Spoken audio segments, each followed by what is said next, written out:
Okay, so Bashar has many times said that this life is when you're earning your master's degree. So you could say this is a graduation life or your final incarnation in a long line of incarnations that led up to this, in which you're supposed to graduate to a higher density, more precisely from third to fourth density. But how does that make sense if all incarnations are happening at the same time, which Bashar also talks about a lot, not least in a recent session? I'm going to try to explain this a little bit in this video and also talk about some of my own past lives, because I got to learn about that when I had my ET higher mind experience, when they helped me heal the core issues, which I talk about in previous videos. But anyway, the traditional view of reincarnation on this planet has been that you live a life and then you maybe evolve a little bit, you balance out some karma, and then you die, and then you plan your next life, or you get a new life basically. And then you have to face whatever karma you racked up in the previous life, and it's all like a linear progression towards, at some point in the future, enlightenment. But this is a very linear way of seeing it, and a very outdated way of seeing it, because if you actually think about it, if it's true that all incarnations happen at the same time, it's probably also true that there is no linearity to it. It's like the higher mind oversoul levels, they will come to play the Earth game, and then they will just basically hook up to all sorts of different lives, let's say 100 lives together, all together, and those lives can be across all times, basically, and across the whole spectrum of the level of consciousness. So you can have the final incarnation or the graduation incarnation can draw from future lives as well as past lives. It can draw experiences and balance out karma from future lives and past lives in linear terms, and you can also get traits and gifts and talents and whatnot from both future and past lives, and even lives that goes on at the same time in parallel versions, like present lives. So it's all more multidimensional understanding is that it's all about what the higher mind oversoul level needs to experience. That's how it hooks up to different lives in different time periods. And there is no set in stone way of doing this. And basically it can probably facilitate new connections as it's needed, depending on how the present life is doing.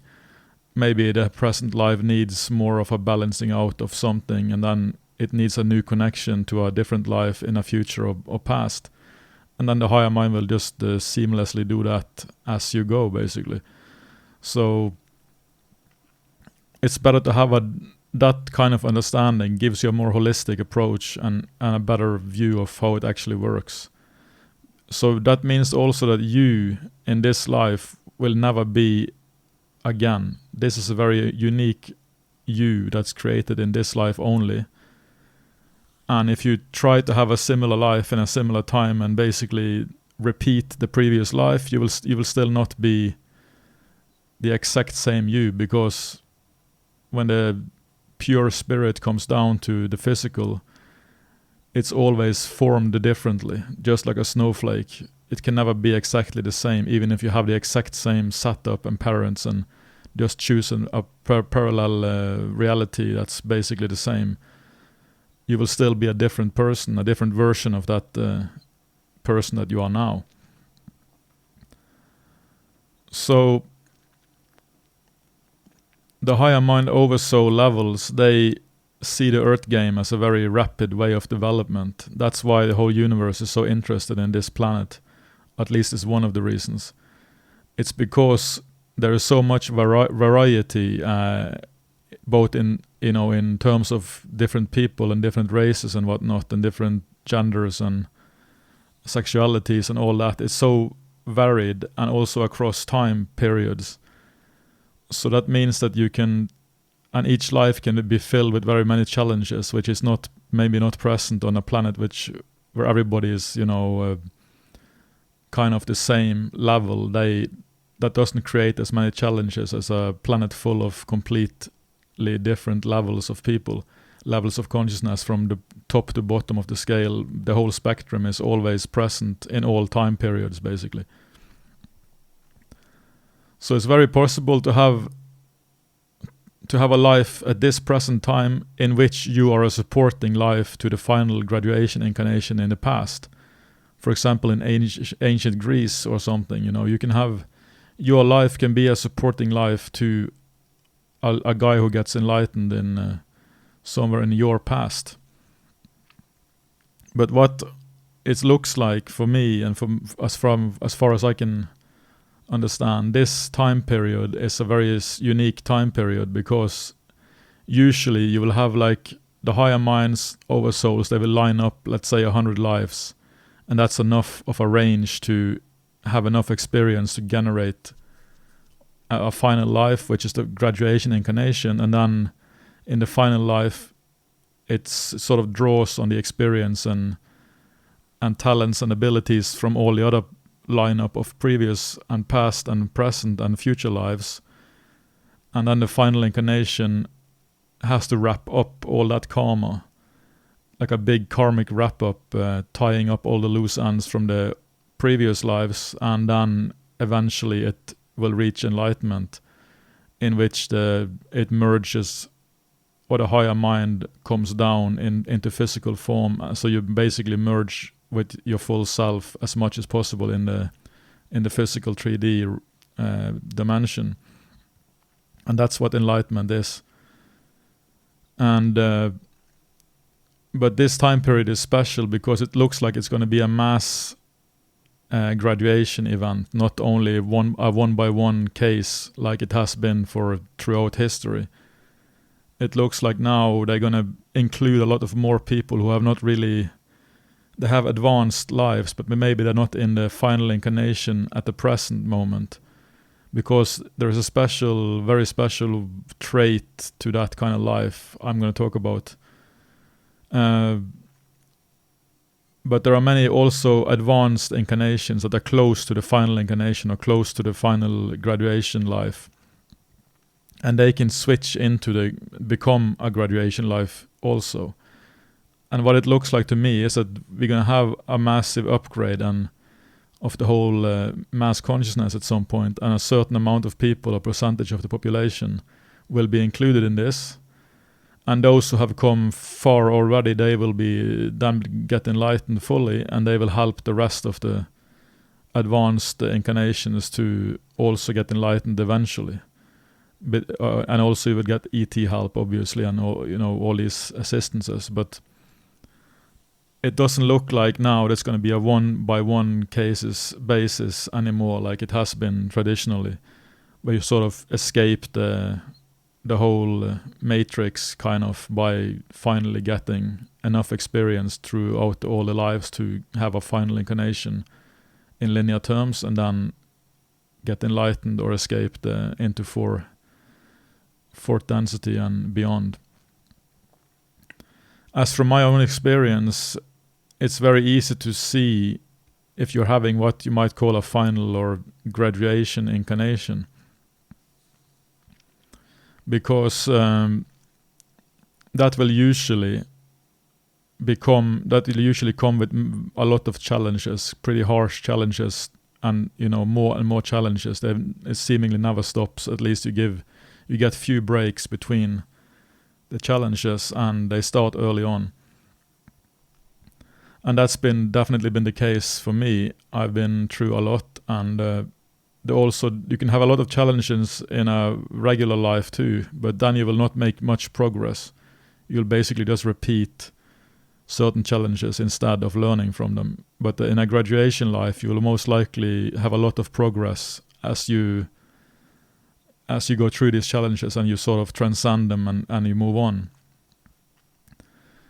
And you will know what I say when I say karmic wrap-up life and tying up loose ends. You will understand that too, because when you act on your highest excitement, it will take you to one challenge to the next, and then you will play all these different roles. You will go to all these different extremes, and your life will take you into all these, I've been so many things in this life. I've basically been anything from a ascetic vegan yogi to a siege-hiling Nazi. I'm not even joking. I've been all these extremes, and I'm going to tell you why, because there is an interesting reason behind that.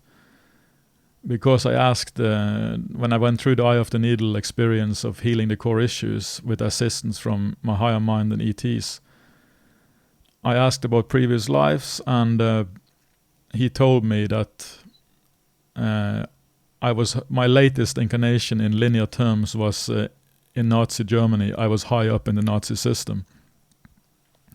But I asked if I was anyone I would know, like historic person I would know, but he said no, I wouldn't know his name, but I was high up in that system. And that's why I had like this period when I went deep into a Nazi fascination, like 5 years ago maybe.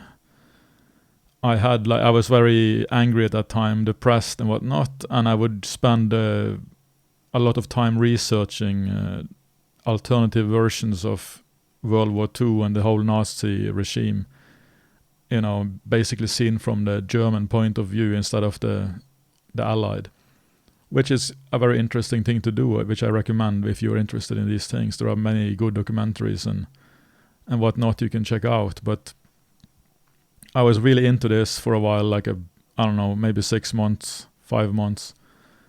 And I will basically drink and only listen to Hitler speeches and old German war songs and siege heil like a crazy person. If regular spiritual people saw that, they would not think that I was any kind of advanced incarnation or a high level person at all, of course. They would judge it instead, but that's the thing. A final incarnation will have to wrap up so many loose ends that you can do you have to maybe go through a lot of crazy stuff that you wouldn't normally think a spiritual guy who's on the path would have to do. But that's my experience. I've been,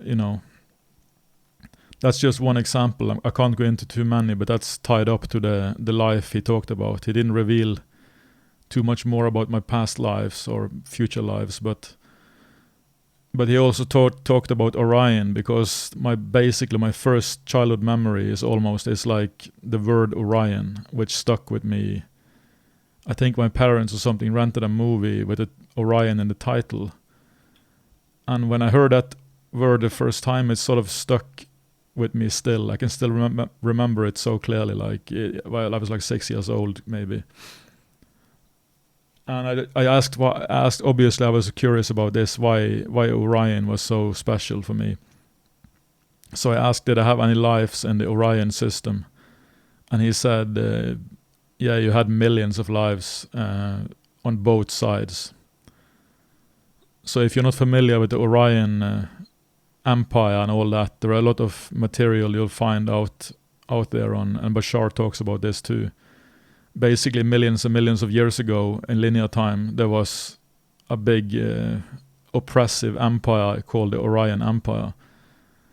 And the Star Wars movies are basically based on a kind of memories or inspiration from this time.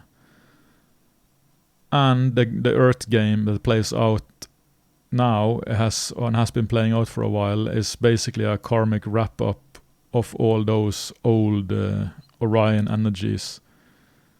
So that's basically coming to a head at this time period now. The whole, the karmic wrap-up of all that insanity and craziness and wars and oppressiveness is playing out and coming to a head on Earth right now as we are wrapping up our own karma. But anyway, the point is that you will have connections to lives on both sides. So if you judge the darkness and and try to fight the darkness and the dark cabal and whatnot, you're actually not really seeing through the game, because the game is all about transcending both polarities. It's not really about fighting one polarity or the other, because your higher mind will have connections most likely on both sides.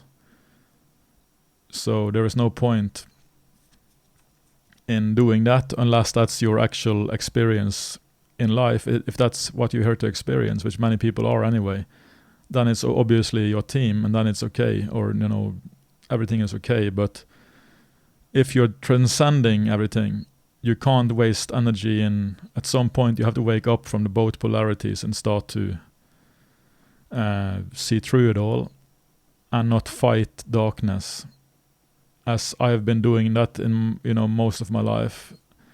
But I've recently come to a conclusion that it's time to move on from that and rise above it, basically, or transcend the polarities of light and dark, and just allow the game to play out while not being so attached to one or the other sides.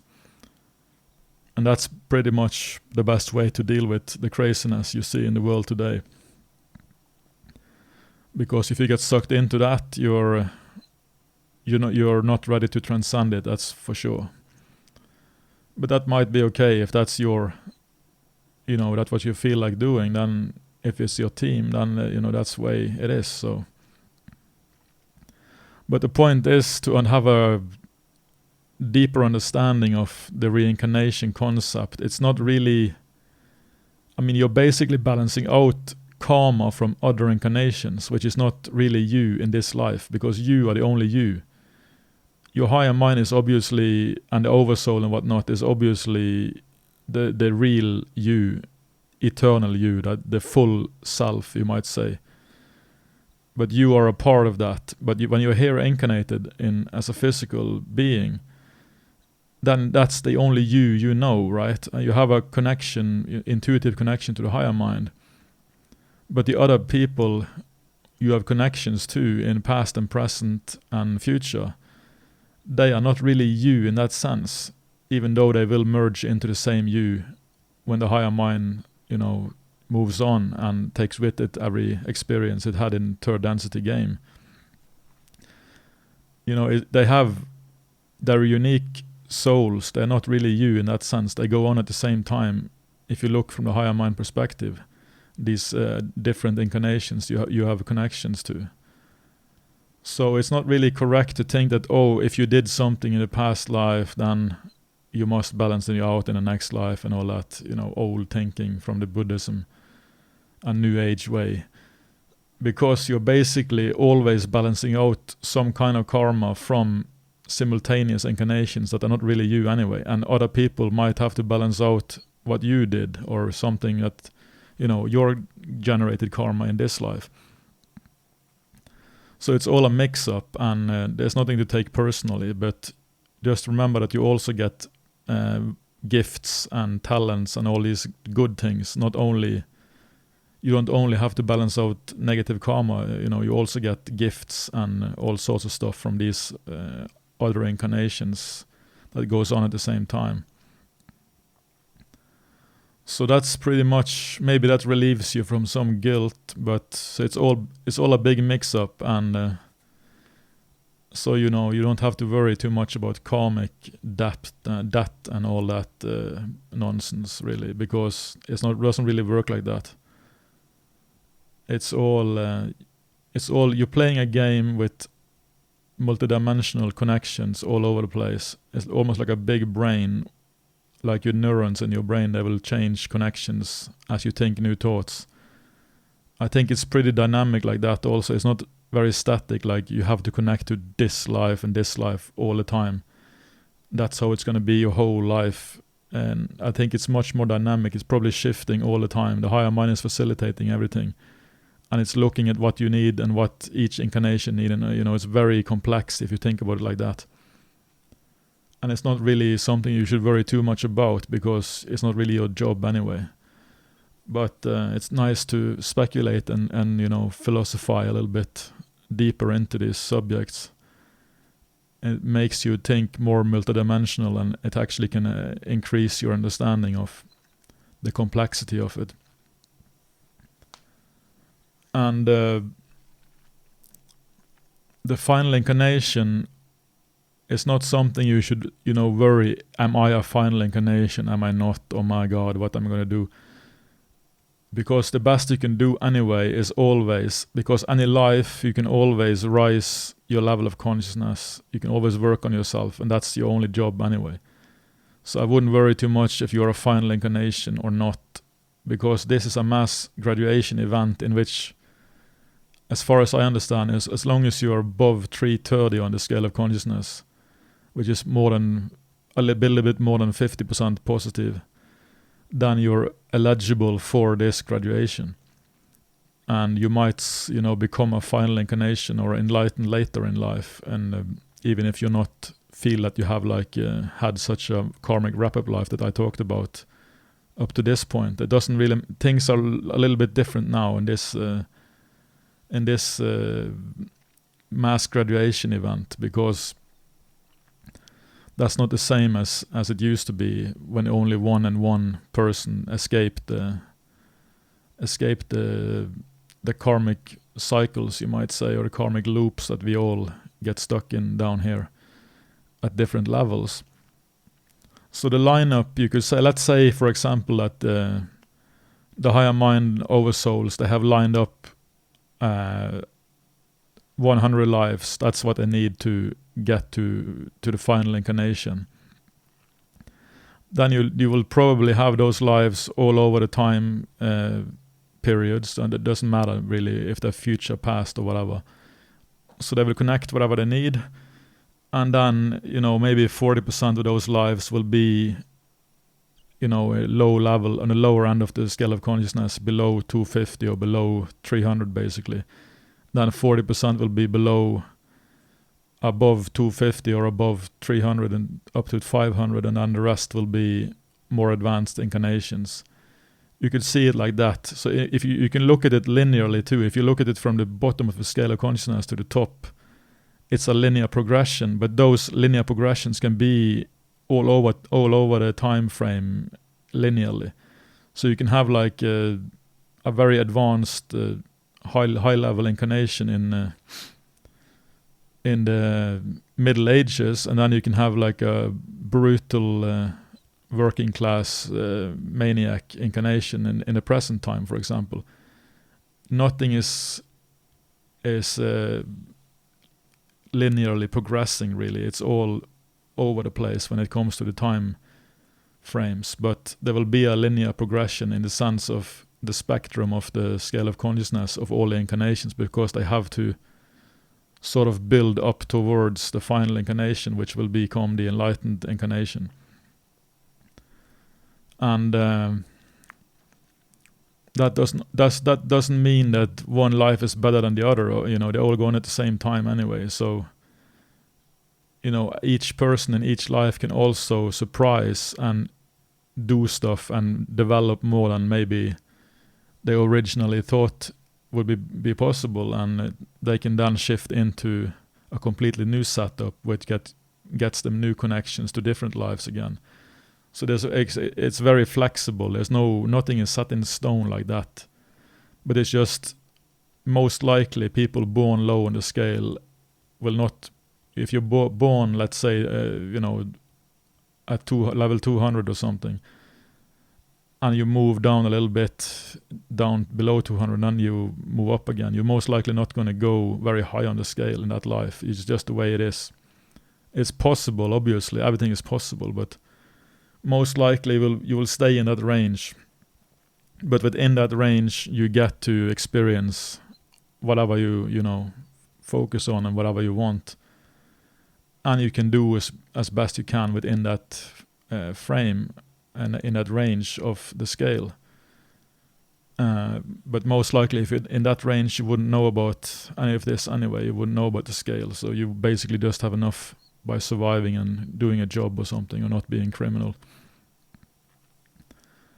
So the whole point of this video is just to sort of give you guys, anyone who listens, a completely new and refreshing picture of how I see this working out, and maybe get you to think differently and more multidimensionally, instead of being locked into the old reincarnation paradigm that has been going for so long. So I realized this was a bit all over the place, which is the same as all the incarnations, but I hope you got something out of it.